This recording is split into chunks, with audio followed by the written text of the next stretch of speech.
and like nice little document. But nonetheless, you know, they want to make sure that you're physically well, not physically fit necessarily, but they want to make sure that you're well equipped to be on a show like this because you're, you know, isolated from your family, technology, you're in a completely artificial environment. So I was casted based on the criteria that I met, right? Yeah. Little did I know, you know, once experience and knowledge are two different things, right? So the experience was a whole completely different thing than the knowledge that I had going in there. So I tested correctly, just like an SAT, but when you get into college, it's completely different than, right, the test you just took. 100%. Absolutely. So, two different things, but yeah, that's how I got on. Damn, that's crazy. So then, if you don't mind me asking, so I know it was like an intense process. How did it get kind of put on your radar? yeah, like how did Paloma like get the chance to actually even like be in the process for Big Brother? Yeah, I'm going to be super honest here, and I might get in trouble for this, but I was recruited for Big Brother. And I know a lot of Big Brother fans are like, oh my God, a recruit makes perfect sense. Like, I'm already hated by Big Brother fans, so what's up, guys? I'm a recruit. That's it. That's Hey, I love that. Spoiled your dreams, Spoiled your dreams. No, there's no dreams here in Big Brother Nation. But, okay. Anyway, For sure. I am so pessimistic. No, I'm just kidding. I'm kidding. But let's keep rolling. You know, yeah. So through the recruitment process, was it just through work you had done previously on like the modeling world that kind of, I guess, then put you on their radar? You know, I think I have a cool Instagram. It's like very flavorful. It has like a lot of different colors, and you know, you have a picture of me in a bikini one day, and then the next day is like me like doing like the double chin. So it's like it's good. You know? I think it's authentic because you know you do like. You know, Instagram is such a convoluted thing because, you know, like everyone's like, oh, thirst trap, like, you know, ego comparison. But it's all about how you handle it. Like my biggest rule with social media is 10% consumption or 90%. Yeah, 10% consumption, 90% content. So like for me, 10% of the time I'm scrolling, and then 90% of the time, I mean, it's pretty self-explanatory. But produce content, put stuff out there, you know, really express who I am. And I think with expression on Instagram, that's like the best way you can go about it, rather than constantly comparing yourself. Because if you're constantly scrolling for like 8 hours and your screen time's up like crazy, like, are you really gonna remember what like Jen posted of her ass like the day before? No, Not really. no. You're not. So then, that's crazy. I didn't really think that. I guess all that went into like producing like a reality TV show. Like, I just didn't. For some reason, I thought you would just like, I thought you just like go on and like maybe just like go and interview, and then they're like, you know what, I kind of like your personality, and then they're like, oh yeah, pick you. Oh no, it's like probably 10 steps like interview. I mean, that you talk to like executives, all sorts of people, and they want to make sure that you're like capable of not screwing up, which unfortunately I'm really sorry to those people, but I was that one in the house that imploded, but that's okay because you know what? Everyone suffers from something regarding mental health in some capacity. This girl here just suffered a little bit more than the other people. Yeah, and that's kind of where I wanted to ask next is obviously when we're talking about the process, it sounds like there's still some emotions there, and I think a lot of people are going to want to hear kind of where that comes from and talking about the show. I guess, what was your experience on the show that led to that? Yeah, so if you didn't already see it, I did fall apart. Things do fall apart in the world of Big Brother sometimes. But nonetheless, what I actually incurred was a sleep deprivation psychosis. And essentially what that is your levels of dopamine are spiked in your brain. And so you naturally become high. And it's crazy because some cast members even were like, oh, like, I feel so high right now, because we were getting 2 to 4 hours of sleep and we were totally fine. And we're like, what's going on, you know? Or at least me and that other cast member at the time were like, okay, there's something going on chemically, right? But that's just where it started, okay? So day after day, you know, I'm not sleeping, I'm thinking, I'm gaming, I'm super over analytical. So like my brain starts to like picture this chessboard. Like I like just start to move pawns and I'm like going crazy, right? Like almost hallucinating. And that is what happens when you're going through a sleep deprivation psychosis, very similar to a mania. So to say that I was manic is not even far off from the truth. And it was crazy because Twitter was blowing up and Twitter was like, this girl is manic. Like someone get her or not a therapist, someone get her a psychiatrist and get her the fuck out of there. Like people were catching on. Like I was talking super fast, and I already talk so fast if you can't tell. So I had rapid speech, you know, poor girl, like third person, poor girl was like suffering in there, and you know, it was all like due to the environment, the stimulation, the lights were on. So like I'd have to try to sleep with the lights off, and I couldn't sleep already because I was like low key manic.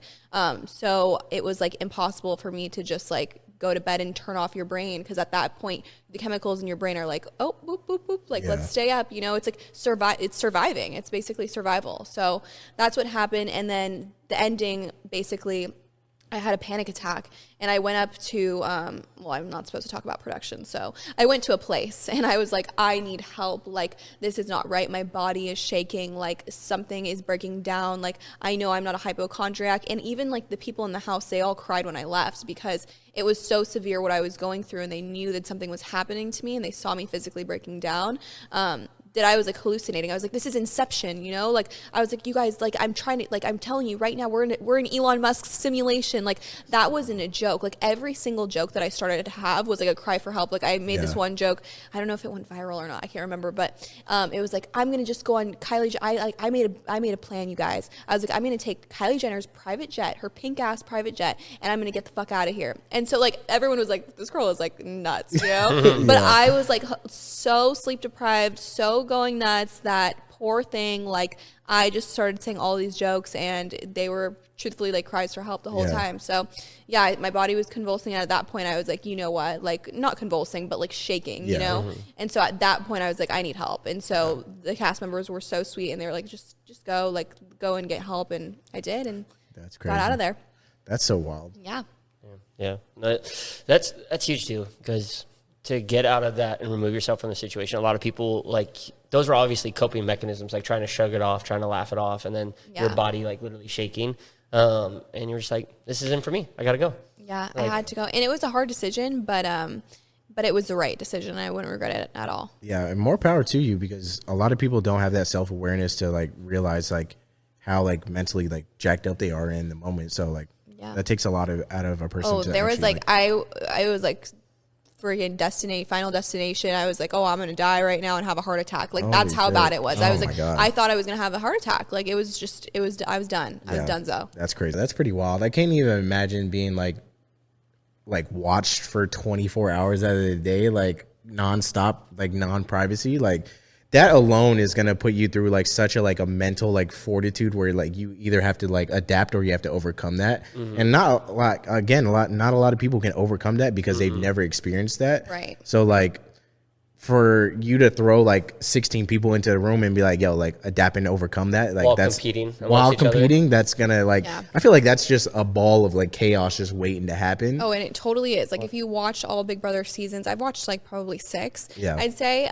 it is Hunger Games in an essence. It's all about like who's on your team, who's gonna be the strongest, who's gonna be the smartest, who's gonna be like the wittiest. Like, there's all sorts of components. Very like political almost in a sense. It's literally a game of politics. And so for me, aside from not playing the game, because I wasn't able to go that far in the game whatsoever, for me, I came out of there, really suffering from mental health. And I think that's something that I haven't yet shared with, fans. I haven't shared with even some of my closest friends. They don't know what I've been going through. But I came out of there with depression and anxiety. And so what people don't understand about mental health, they call it like, oh, mental health, overcome it through affirmations, overcome it through, yoga. And yoga is incredible for, helping yourself through mental fitness. But nonetheless, it is a chemical imbalance. It is physiological, like in your brain, so it's something that's hard, and it's something that I'm still suffering from, even though I am on this podcast, which is so freaking fantastic.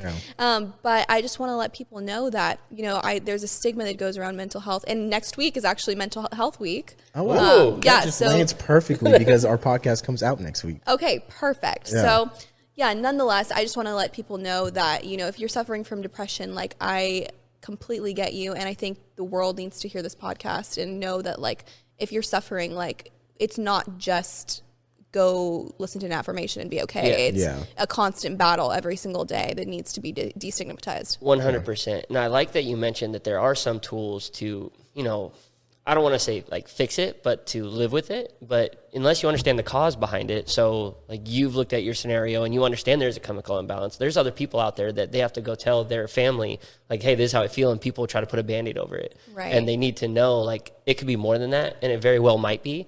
And from there, like, understanding that is the first step. It kind of sounds like, and which, power to you for coming on and like also sharing that. Cause a lot of times, like not even just the reality TV show fans, but people out there in the world Want to admit that. they won't admit that, or they don't kind of give you the credit that you deserve for that. So, because it's, again, that difference between sympathy and empathy, because they could feel sorry for you, like, oh, you're sad, but until they feel that, like a lot of people, they won't have that chemical imbalance, and they won't have that empathy of like, they truly understand where you're coming from. So after coming to the realization that something was wrong, obviously you took yourself out of that environment, and what was kind of the steps afterwards and the road to, I don't want to say getting better, but understanding getting better, like mental health. Yeah, understanding what happened and then moving on from that. Yeah. So the day after, I actually was taken to a psychiatrist because there was something wrong. I mean, the levels of dopamine were spiked. So truthfully, like when people look at me and are like, oh, she was a pussy, like I got so many DMs. Like, no, if you only knew the half of it, man, like I was in an office the next day, like just crying my eyes out, like something's wrong with me. But I got medication, which was fantastic. Like I recommend that to anyone who's feeling some type of way. Like, go see a doctor, go see someone fast and soon. And, also dealing with past trauma too. Like I had a lot of trauma that had built up, and then, subconsciously that can build up to your mental health, and then you're like deteriorating. It's like domino effect, like you explained earlier. But yeah, just getting help and then working out. You guys are all about fitness. Like that was my therapy right there. Like gym, and running. Nice. That's super good. Again, you have to get out there and like admitting that you do have like a mental like health problem is like going to take a lot out of you to begin with. And then you understanding like a lot of people like will admit like, hey, I have a problem, but won't seek help. And I think it's super important that like you actually do and like go and seek help, because you're putting yourself in a state of like vulnerability that a lot of people can't like relate to. And I think that's super awesome that you did that. So get out there and go seek help if you actually do have like struggle from like with mental problems. And not to make it sound like an addiction or anything, but it's the road to recovery is understanding what happened, figuring out what it was. And then it's not like, oh, overnight it's just gone. Like these are things that you're going to have. It. Yeah, you got to accept it. Yeah. And then now you have to work towards it and like manage it regularly. Yeah, exactly. Like I accept, like fully accept that I have, clinical depression, and I suffer from anxiety, like severe anxiety, which I never thought I ever would. Cause I was like, oh, anxiety, you can always talk yourself out of it. Like sometimes you really just can't, And so for me, it's accepting it, owning it, and just sitting here and like, scaring it off. Like, you know what? I'm better than you. Like, it doesn't define you. Yeah, nope. For sure. Doesn't define you at all. No. That's super dope. No. I like that a lot. You didn't let it stop you. You out here being a boss. For real. Real estate and interior design. Yeah, no, don't let that shit stop. For those people that are experiencing in like depression and like and anxiety, like, do you have any like go-to like coping tools that you kind of like notice that help you out? Yes. Okay. So like we were saying, we were talking about earlier, mental fitness. I think I popped that in there, that phrase. But Selena Gomez is talking about it. Serena Williams is talking about it. It's this new phrase, and it's basically the mind and body connection helping your well-being. So ice baths. I love ice baths. Have you guys ever tried an ice bath? I tried one, and I literally like got out immediately as soon as I got in. I literally put my foot in, and I was like, "Yep, nope, that's not for me." No, ice baths are incredible. Like I have a past tube, shout out Breathe degree in Carlsbad, but this place has changed my life because I go sit and it's like 38 degrees, and you sit in this like ice bath for like 3 minutes. But at first, like your body is like, shaking, you're kind of freaking out. You're like, let me get the hell out of here. But then, you go into like a peaceful mode. You're like a little cherub in the ice bath. It's freezing cold. And, it's super good because it releases, dopamine and norepinephrine. So nice. Yeah. So it really spikes your dopamine and you feel happier. It's equivalent to, I think, like 2 to 3 cups of coffee. So yeah. That's crazy. Life changing. Yeah, I need some of that. One of my buddies, Josh, he actually converted his like freezer into an ice bath. So like he goes into his garage and legit like little ice plunge and does the ice plunge like almost every morning. And that's where I did it at. And I was like, no, like there's no way I could do this, bro. Like he's like, yeah, you just sit in there for like 5 minutes and you're good to go. Like I did them back in high school for like football, but that was only for like inflammation and stuff like that. Not necessarily for actually like mental health and mental fortitude. I never like thought of it like that. So I might have to go revisit the ice bath. Yeah. Well, yeah, we didn't mean to cut you off, but I'd love to hear a little bit more about, so obviously you're going to have the medication, you're going to have some more long form type of protocols that you're going to do to maintain your mental health or your mental fitness. Is there any time where you realize, because like I've heard of and I use this acronym called HALT.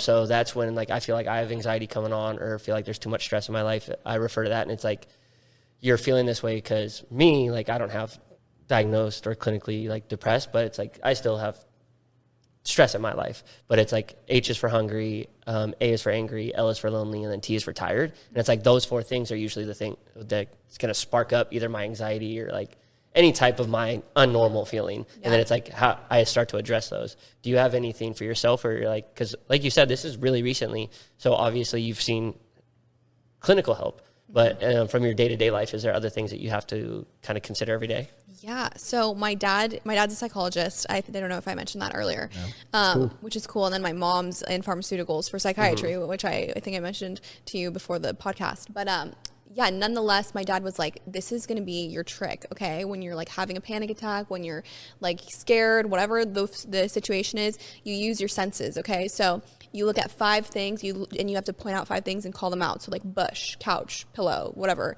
and as long as you're present, like being present with all of your senses. So then you have to figure out like, 2 things you smell. So you sniff the air and you're like, well, like, what do I smell right now? Like, do we smell anything right now? Yeah. I don't know, like clean area, but air freshener. But nonetheless, you're being present. And I think being present is a huge thing in mental health. It's like the crux and core of centering yourself is understanding like what moment you're in and not thinking about the future or the past. And your anxiety, definitely gets a hold of itself. That's awesome. For sure. I've heard of something similar. It's kind of like grounding yourself. Yeah. Like, I love that. I was literally going to say, like, you have to have something that's like gonna ground you to reality, because I feel like, again, I could be speaking for just my personal experience. Like when I get anxiety or like when I've had depression, like I felt like it was coming from like a place of me almost overthinking a lot of it. Yes. And like to the point where I was like getting so anxious, and I was getting like, or almost so depressed to the point where I was like why am I even like thinking about this currently if it's not even gonna, it could potentially never happen, or it could like happen and then be so minuscule to the point where it's like it's not affecting me on like that day-to-day side. So I think for my question for you is like, when you found like the mental fitness, like when did you realize like that's what helped you out? Yeah, so it was a compilation of things. Like I watched Selena Gomez talk in like I think a video. It was like one with the president and then another one where she talks about having bipolar depression. And bipolar depression, my dad actually told me this, but that's the most severe type of depression you can possibly have. And so, she goes through those ups and downs, but she says the biggest thing that mental fitness encompasses is that mind-body connection. And the only way you can do that and execute that is being present, like you were saying. And, yoga, deep breathing, like breathwork classes are great too as well, because, you're just centered and focused on your breathing that entire time. But it's all about, centering yourself, grounding yourself. And I think that's mental fitness is the essence of being present. It's like the completion of that. Yeah, that's super cool. So is there anything else that like helps you out with anxiety and depression? I think music is great. Yeah. Doing yoga, flow, running, anything to really get that natural like runner's high. I like chasing that obviously, because I'm not going to go to drugs at all. Like, when you're depressed and all of that, like for me, people say like medicinal marijuana like can help your depression. But truthfully, like my dad's told me, as a psychiatrist psychologist, he's told me that's just a temporary fix. And so we can't seek those things. We have to, find them on our own. So I think running. I guess so. Now that you're out of Big Brother and now that you're back into like reality, what is like the next step for like your own like mental growth and like your own growth as a person? Yeah, that's a great loaded question. I like thought briefly the other day about trying to become a yoga instructor, just like for a side hustle, like a little yogi, like pop into classes every here and there. But what else? I mean, I really am devoted to my career right now, learning everything and anything about real estate. Modeling, it's crazy because when you're super depressed, like I think a lot of people will find this interesting, modeling is not on the forefront of things right now. Like I had a photo shoot that I canceled the other day just because I wasn't feeling myself. Yeah. And like that's the biggest thing with like mental illness and like mental depression and anxiety is like those feelings are so real, and like it's okay not to be okay all the time, I get this out of your mind that like the girl you see on Instagram is picture perfect and you have to be like her, because the biggest thing in life right now is knowing yourself and being unapologetically you. And social media doesn't allow you to do that most of the time. Yeah. You're only seeing what people are letting you see. Yeah. Like, social media is like such a double-edged sword because it could be like something that can take you down, or it could be uplifting as well. So that's pretty wild. Yeah. Yeah. And more power to you, again, for acknowledging where you're at. Like, people sometimes don't have the self-awareness when they're in the moment, like that they are feeling this certain type of way about themselves, or they won't let themselves feel it because, again, society is like, oh, brush it off, like keep walking. Yeah, you're good. But to acknowledge that is huge. And I think more people do need to know that's okay and to focus on you because, you're the thing that matters most in this world. At the end of the day, yeah.